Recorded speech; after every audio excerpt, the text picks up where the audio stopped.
I want to ask you guys a question, and the question is, if you could graduate from high school tomorrow, would you? So in other words, what's keeping you in high school besides the fact that you have to graduate? Is that the only thing, like you're only in high school because I have to graduate and graduation's in June in 2 years or in 3 years? Is that the only thing keeping you there? Because if I could get permission, if I could ask the New York State Board of Regents that I could say, listen, for today and today only, anyone who raises their hand, who says they want to graduate tomorrow, you get to graduate. With the power vested in me, you can have the same opportunity to apply to any college or to join the military or to do whatever it is you want to do. Would you be one of those people that raise their hand, or are you one of these people that say, high school continues to add value to my life, I'm having a good time, I would willingly do this if I had the choice? Or do you see it as you don't have a choice? Right? I'm going to school because what are the other options? There are no other options. I don't want to work at McDonald's the rest of my life. Right? If that's what you're thinking, but that you would leave high school besides that. If you could say that, okay, I can graduate tomorrow if you could promise me that thing. If you could wave that magic wand. Because what I'm here to tell you is, if you're wasting your time doing something, you shouldn't be doing it. You can leave high school tomorrow, and you can have those same opportunities to go to college. I'm going to explain that in the next video, how it is you can go to college. Withdraw from, you're not going to be able to graduate tomorrow, but if you withdraw from high school, there are different things you can do, different options, different avenues you can take to have the same opportunities, and sometimes more opportunities than if you were to stay in high school.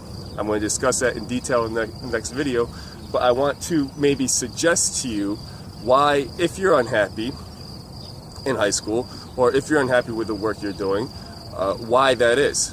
And there's 3 reasons. There's 3 criteria that if they're met, you're going to find happiness, or at least satisfaction in the workplace or in school, in this case school. And then there's 1 need that you have. All right, so I'm going to go over these 3 things real quick. The first thing is, you need to be able, and here comes an airplane, so I don't know if you can hear me.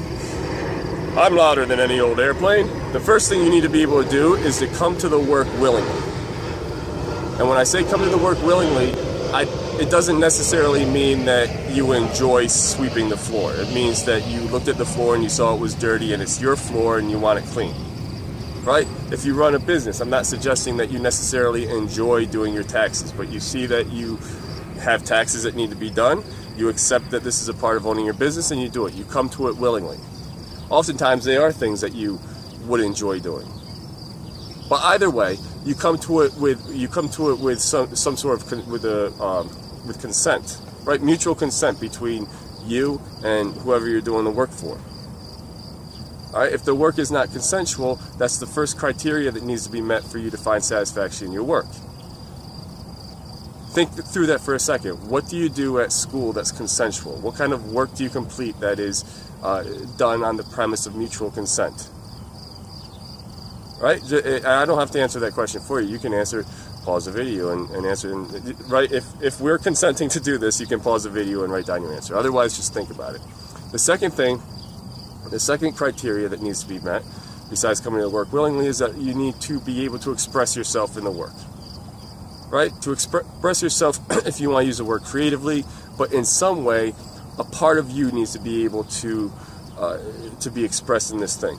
So, I give the example of sweeping floors. Right? Nobody wants someone micromanaging how you sweep the floors. You have a certain way that you sweep the floors, and that's the way you like to do it. That's a very routine example. There are other examples of things that you do. Writing essays. When we grade essays, we typically use a rubric. When you use a rubric, the more detailed the rubric is, the more consistent the grades are between each student. That's why teachers like detailed rubrics. But at the same time, the more detailed and specific the rubric is, the less opportunity you have to express yourself in that work. Assuming that you even came to the work willingly to begin with, which the assumption more often than not is that you didn't. But let's say you did, and this is how you're being graded. Well, the more specific this thing is, the more every essay is going to look the same. And you can ask any English teacher, at least in New York, about grading Regis exams and how every essay basically looks exactly the same.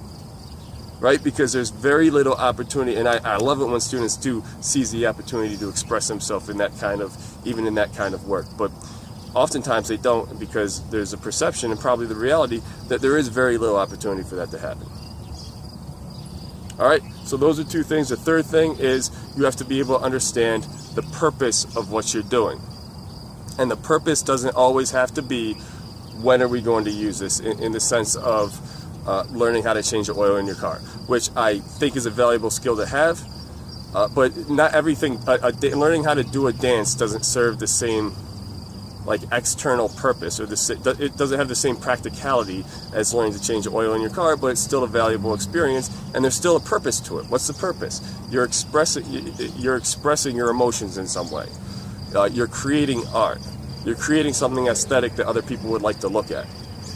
Right? You're learning a new, if you don't want to call it a skill, but you're honing some new talent that you have, or that you hope to have. Right? So if you're able to meet these three criteria, if you're able to come to work willingly, if you're able to express yourself creatively in your work, and if you're able to, this plane is messing me up, if you're able to come to work willingly, if you're able to express yourself willingly in your work, express yourself in your work, and you understand the purpose of your work, these three things, you're going to have a level of satisfaction. Now, think about each of those criteria in the context of school right now, and you're going to start coming up with some answers, or digging out some answers as to why, if you're unhappy, if you are happy and you're satisfied, then God bless you. Carry on your wayward, carry on your merry way. But if you're not, this is who I'm making the video for. Right? I'm trying to explain to you possibly why is it that you're not satisfied or happy with this stuff. And then there's a need. Besides those three things, there's also a need that everyone has after all your other needs of food and water and shelter and fresh air are met. And that need is a sense of importance. And oftentimes, we assign you with an ID number, and we put you in a grade book, and we rank you, and we sort you, and there's just about no important. Like the only people who are really, this is why people act out in class, besides the fact that they're bored, and besides the fact that those other three criteria aren't being met, is because a lot of times people who are acting out in class are people who don't have the highest grades, and so they're searching for some amount of importance, some amount of self-worth or recognition.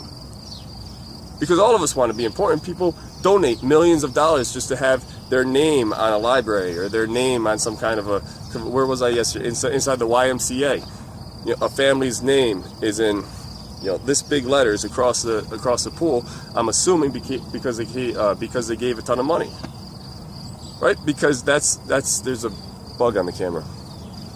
Because that gives them a sense of importance. There's nothing wrong with that, and it's natural for all people. But if you can't find a sense, if you don't feel like you're personally valued, or the work that you do is valued, or the things that you do matter in the larger world, then you're going to want to seek that in some other kind of way. Sometimes constructive, sometimes not, but either way, that's a need that we all have. All right, so if you could graduate tomorrow, if you could get away from this kind of stuff, would you? If all these needs are being met, if all these criteria are set, if this environment is good for you, then carry on. If you feel like these criteria are not being met, if you feel like you're not being valued, if you feel like you can't come to work willingly, if you feel like you can't express yourself creatively in the work, if you feel like you don't know the purpose for half of the things you do, and if you don't feel important, then watch the next video, because I'm going to explain to you exactly how you can leave school and still go to college. Or do whatever else you want to do.